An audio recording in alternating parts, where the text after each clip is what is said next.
So let's talk today about कि how astrology can help us, यानी कि ज्योतिष विद्या या एस्ट्रोलॉजी क्या है, वो हमें कैसे हेल्प कर सकती है। सी, एक चीज़ हमने ये देखी है कि आजकल जो इमेज बन गई है कि दैट आप पानी में ये बहा दो, नदियों में ये कर दो, ऐसे कर दो, ठीक है, उससे थोड़ा अलग ओपन माइंडसेट से हम इस सब्जेक्ट को समझने की कोशिश करते हैं। सी, एस्ट्रोलॉजिकल जो बर्थ चार्ट है, हम लोग पैदा होते हैं, हम सबकी कुंडली होती है, राइट। कुंडली के हिसाब से क्या होता है कि ये मेरी स्ट्रेंथ है, ये मेरी वीकनेस है, या फिर ये पास्ट लाइफ के कर्मास को मैं लेके इस बर्थ में आई हूँ। एंड अब वो पास्ट लाइफ के कर्मास का जस्ट एक ब्लूप्रिंट है, मतलब एक जैसे एक्सरे है आपका, अगर आप उस तरह से समझें कि भाई तुमने पहले ये किया, अब तुम्हारे अंदर ये चीजें हैं। ओके, ये कॉम्बिनेशन तुम लेके आए हो तुमने, क्योंकि पिछले जन्म में कुछ ऐसी चीजें की थी, ये वाले कर्म तुमको इस जन्म में काटने। अब हम उसको समझ लेते हैं कि यही मेरी लाइफ का ना बस वो है, एक स्टैंप लग गई है कि ऐसा है तो ऐसा ही रहेगा पूरी जिंदगी। कि अगर लिखा है कि तुम्हारी लाइफ में लव में पेन मिलेगा तो मुझको पूरी जिंदगी मिलता रहेगा, नहीं, ऐसा नहीं है।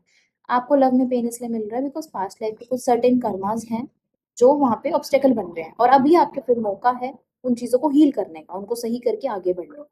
बिकॉज अल्टीमेट गोल तो सोल का यही है ना कि हम उस चीज से सीखें और आगे बढ़ जाएं, राइट। तो हमको एस्ट्रोलॉजी को इस कंसेप्ट से लेना है। अब सेकंड चीज आती है एस्ट्रोलॉजी को और कैसे यूज कर सकते हैं। मान लो कोई चीज किसी और के लिए सही है, जरूरी नहीं वो आपके लिए भी सेम वर्क करे। मान लो आपके कुछ ऐसे कॉम्बिनेशन है कि आपको अपने जो बिजनेस में लोगों के साथ फैमिली वाला बिहेवियर रखना पड़ेगा, ठीक है, तो आप रखोगे फैमिली वाला तो चलेगा आपका बिजनेस। वहीं किसी और ने आपको कॉपी कर लिया कि चलो वो तो ऐसे करते हैं, मैं भी ऐसे करूंगा, तो मे बी उसका बिजनेस वर्क ना करे बिकॉज उसके कॉम्बिनेशन अलग हैं और उस पर अलग टेक्निक वर्क करेगी। ओके, अगर मान लो उसके साथ ये हो कि उसको थोड़ा स्ट्रिक्टली रहना है अपने बिजनेस में लोगों के साथ में, और वो फैमिली की तरह रह रहा है लोगों के साथ, तो वो चीज़ें नहीं सॉर्ट डाउन करेंगी क्योंकि उसका बर्थ चार्ट अलग है और सबकी अलग अलग ट्रेड्स हैं। मतलब हमारे प्लस माइनस सारी चीज़ें अलग हैं, हम सब यूनिक हैं, हम कंपेयर नहीं कर सकते एक दूसरे के साथ खुद को, राइट। तो हमें उस हिसाब से देखना है। और थर्ड चीज़ होती है, मान लो जेमस्टोन्स हैं या रेमेडीज हैं, वो चीज़ें वर्क करती हैं डेफिनेटली। एंड वो हमें उसके हिसाब से देखना होता है कि मेरे को इस टाइम पे लाइफ में ये वाली चीज़ की ज़रूरत है, तो मैं ये वाली जेमस्टोन्स को कैरी कर सकता हूँ। जैसे बच्चों का चार्ट होता है, बच्चों का बर्थ चार्ट इसलिए नहीं देखा जाता है जस्ट फॉर प्रिडिक्शंस कि चलो प्रिडिक्ट करो कि ये क्या बनेगा बड़ा होके, इसकी 12 साल की उम्र में ये होगा, 25 साल में ये होगा, इससे थोड़ा अलग। अगर बच्चे के बर्थ चार्ट में है कि वो सीखेगा कैसे, मर्करी इज लर्निंग, तो उसकी अलग अलग है। अगर मान लो मर्करी प्लस सैटर्न है तो वो बड़े लोगों के साथ रहेगा, यानी कि मैच्योर लोगों के साथ रहेगा, तो वो ज़्यादा अच्छे से लर्न कर पाएगा। या फिर कुछ पढ़ने वाले बच्चों के साथ बैठेगा तब उसको, मतलब जो प्रोफेशनली ग्रो करना चाहते हैं वैसे लोगों के साथ रहेगा तो वो ग्रो करेगा, वो अच्छा सीखेगा। वहीं अगर उसका सर्कल जो नॉन सीरियस पीपल है तो फिर उसको वो डिफिकल्टी देगा, राइट। वैसे ही अगर कोई बच्चा है जिसका मरकरी विद मार्स है, को थोड़े स्पोर्ट्समैन टाइप के लोगों के साथ रहना चाहिए, उससे वो अच्छा सीख पाएगा। मतलब कि हम बच्चों की ना पेरेंटिंग में यूज कर सकते हैं बर्थ चार्ट को, कि भाई मैं उसके कर्मास को अलाइन कैसे कर दूँ। ओके, कि सब पे एक चीज वर्क नहीं करती, सब पे अलग अलग चीजें वर्क करती हैं, ठीक है। एक बच्चा अलग है, दूसरा अलग है, उसके लिए कुछ और है। मान लो एक को मैंने सलाह दी कि भी तुम खेलने कूदने वाले बच्चों के साथ घुमा करो, ऑलराउंडर बच्चों के साथ। सिमिलरली मैंने दूसरे बच्चे को सलाह दी भाई तू पढ़ने लिखने वाले बच्चों के साथ बैठा कर, ठीक है। तो हम वो एडवाइस बदल जाएगी दोनों के लिए बिकॉज उनके चार्ट्स अलग हैं, उनका माइंड अलग तरह से वर्क करता है। बेसिकली एस्ट्रोलॉजिकल चार्ट है वो हमें बताता है कि मेरे सबकॉन्शियस में क्या क्या चल रहा है और उसको मैं कैसे कैसे डील करूँ अपनी लाइफ। एंड एक और चीज़ है जो एस्ट्रोलॉजिकली हम बहुत अच्छे से यूज़ कर सकते हैं, वो है दशा सिस्टम। उसमें क्या होता है कि मान लो दशा इज लाइक अ पीरियड, आपका कौन सा पीरियड चल रहा है इस टाइम पे। मान लो किसी पर्सन का चल रहा है मून वाला पीरियड चल रहा है, किसी का राहु का पीरियड चल रहा है, अब या किसी का सैटर्न वाला है, सैटर्न का पीरियड है तो बेसिकली आपको मेहनत करनी है एंड थोड़ा हम्बल होके चलो। सीधी सी बात, अगर उसमें हम्बल होके चलोगे और मेहनत करके अगर ये माइंडसेट अपना लोगे तो वो सॉर्टेड निकल जाएगा कि मेरे को मेहनत करनी है, अच्छे से काम करना है। अगर सोचो कि मैं एक जगह बैठा रहूँ ऐसे होता रहे कंफर्ट कंफर्ट, वो फिर मून वाले में होगा, ठीक है। बाकी डिपेंड करता है आपकी बाकी चीज़ों पे भी, बट स्टिल हाँ, एक जो मेन मेन सा ब्लूप्रिंट अगर हम तैयार करें तो वैसे रहेगा। तो अगर हम दशा के हिसाब से एक्ट करते हैं तो हमारी लाइफ सॉर्टेड चलती है। एक होता है ना कि नदी इस डायरेक्शन में बह रही है तो तुम भी इधर ही बह लो, रेदर देन कि उसको अपोज करने से। कुछ लोग ये बोलते हैं कि मुझे किसी ने बोला था तुम बड़े होके सीए नहीं बन सकते या फिर ये नहीं बन सकते, पर मैंने बन के दिखाया। डेफिनेटली हम कुछ भी बन सकते हैं, हम कुछ भी कर सकते हैं, पर द थिंग इज दैट कि अगर आपको इंटरनल सेटिस्फेक्शन या बाकी सारी चीज़ों पे देखना है तो अगर जो बर्थ चार्ट का फ्लो है आप उसके साथ चलोगे तो आपको वो आपके कर्मास भी अलाइन होंगे, मतलब जो आप करने आए हो आप उसी डायरेक्शन में चलोगे, ठीक है। बाकी करने को तो कुछ भी कर सकते हैं, कभी भी कर सकते हैं, बाकी तो हमारे अपनी स्ट्रेंथ है, वो हमारी फ्री विल है, हम कुछ भी कर सकते हैं, राइट। तो ये चीज़ होती है। एंड या फिर कि ये भी होता है कि अगर किसी पर्सन का जो भी सब पीरियड है, जैसे मान लो राहु का पीरियड है, एंड उसका अच्छा सब कुछ चल रहा है, तो वो ऑनलाइन चीज़ों में आ जाए, तो वो राहु वहाँ पे यूज़ हो गया, रेदर देन कि मान लो उसको ओवर थिंकिंग हो रही है, तो हम कर उनको ना प्लैनेट्स को डायरेक्शन देते हैं। मान लो एक ही प्लैनेट है, उसकी इधर वाली डायरेक्शन है, जैसे राहु है, उसकी एक डायरेक्शन होगी ओवर थिंकिंग, कि इंसान सारा दिन ओवर थिंकिंग कर ही जा रहा है, और दूसरी डायरेक्शन उसको दे दी कि भाई तू कंटेंट बना, तू ये सारी चीज़ें कर, क्योंकि ओवर थिंकिंग का यूज़ कर कहीं पे, या फिर तू जर्नलिंग कर, तू अपने बारे में समझ, तुझे स्टडी करनी है, तुम कुछ स्टडी कर लो, कोई डीप चीज़ों को स्टडी कर लो, क्योंकि आपने राहु को वहाँ पे यूटिलाइज कर लिया। राइट, एक हो गया कि तुम सारा दिन ओवर थिंकिंग करते रहोगे। अब है कि कुछ सीख लो, उसमें ओवर थिंकिंग करो, क्योंकि दिमाग का काम है, उसने तो ओवर थिंकिंग करानी है तुमको उस पीरियड में। राइट, उस ओवर थिंकिंग को ही तुमने डायरेक्शन दे दी कि मैंने एक कोर्स ज्वाइन कर लिया है और उसमें बहुत सारी रिसर्च करनी पड़ेगी मुझे, तो उसमें मुझे बहुत सोचना पड़ेगा, तो सोचो, एंड उसको राहु को वहां पे यूटिलाइज कर लो।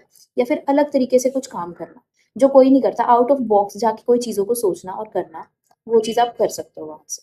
Okay, and planets are basically जो हमारे पास्ट लाइफ में जो अनरिजॉल्व रह गया था, या फिर जो कर्मास हम लेके आए हैं इस धरती पे, उनको सॉल्व करने का तरीका भी है, और वो है कि यहाँ पे ये प्लेनेट मिला, तूने पहले ये तुम्हारे साथ हुआ था, या फिर ये स्टोरी तुम कैरी कर रहे हो, इसको तुम ऐसे चेंज कर सकते हो। ओके जी, एंड जस्ट एक और एग्जांपल से बताती हूँ। मान लो किसी पर्सन के चार्ट में एक कॉम्बिनेशन है, दैट इज ऑफ सन और वीनस लगा लो, राइट। अब एक हो जाएगा कि उसको कंट्रोल, अगर उसका नेगेटिव डायरेक्शन में चला गया, एक होगी हर प्लैनेट की एक नेगेटिव डायरेक्शन होगी, एक पॉजिटिव, एक लोअर वर्जन हो गया, एक हायर वर्जन। लोअर वर्जन में क्या है कि उसको कंट्रोल मिल रहा है from father, Venus is like, मतलब उसकी चार्म ब्यूटी को इन सबको कंट्रोल किया जा रहा है, पहली चीज ये होगी। सेकंड, इसी का ही गुड वर्जन क्या हो गया सन वीनस का, कि that give you glamorous and limelight वाली चीजें, कि आप थोड़े सेलिब्रिटी टाइप एनर्जी आपको देता है वो। ठीक है, तो आपको उस एनर्जी में घुसना है, रेदर देन कि आपको इसको करने की, कि आपको कोई फ्रीडम नहीं है या फिर ये चीजें हैं। और अगर ये है कि आपको कोई फ्रीडम नहीं है, तो वहां पे वो कॉम्बिनेशन इसीलिए आया ना, क्योंकि पास्ट लाइफ में कुछ है अनरिजॉल्व, तो उसको ढूंढो कि पास्ट लाइफ में ऐसा क्या हुआ था, पास्ट लाइफ रिग्रेशन थेरेपी करा सकते हो। ठीक है, तो उसमें से उसको निकालो, उस एनर्जी को डीक्लटर करो, उसको पहले वहां से हटाओ जो नेगेटिविटी है, देन आप उसके हायर वर्जन पे जा पाओ, कि जो है सेलिब्रिटी लाइक एनर्जी आपको देगा। ठीक है, तो उसके पॉजिटिव हायर वर्जन पे आप जा पाओ। ओके जी, सो हम ऐसे यूज कर सकते हैं प्लैनेट्स। रेमेडीज के लिए भी यूज कर सकते हैं। रेमेडीज भी क्या होगी ना, कि मैं उस हिसाब से ही चल लूँ जो मेरे चार्ट का फ्लो है। जैसे आई एम अ डॉक्टर, तो अगर मेरा कुछ ऐसा कॉम्बिनेशन है कि मेरे को सेवा भाव से देखना है पेशेंट, और मैं कहूँ कि नहीं नहीं मैं तो ऐसे वैसे, तो वो चीज़ें मेरे को बहुत नेगेटिवली इम्पैक्ट करने लग जाएंगी, या मैं फ्रस्ट्रेटेड रहूंगी। और अगर मैं ये माइंडसेट अपना लूँ कि मेरे को सेवा ही करनी है, लोगों की सेवा करनी है, लोगों की हेल्प वाला माइंडसेट है, ठीक है, तो वो चीज़ें सॉर्टेड चलेंगी। सेम अगर किसी पर्सन का जो सेवा वाले घर में स्पाउस का, मतलब हस्बैंड या वाइफ वाला प्लैनेट है, और अगर वो ये सोच रहा है, ठीक है, अपने हस्बैंड या वाइफ से मुझे मुझे क्या मिलेगा, अगर वो ये सोच रहा है, रेदर देन अगर वो सोचे कि मेरे को इसकी सेवा करनी है एंड हमारी लाइफ, मतलब मेरे को देना है, देने वाली गिविंग मेंटालिटी में वो आ जाए, तो उसकी चीजें आदि तो वहीं रिजॉल्व हो गई।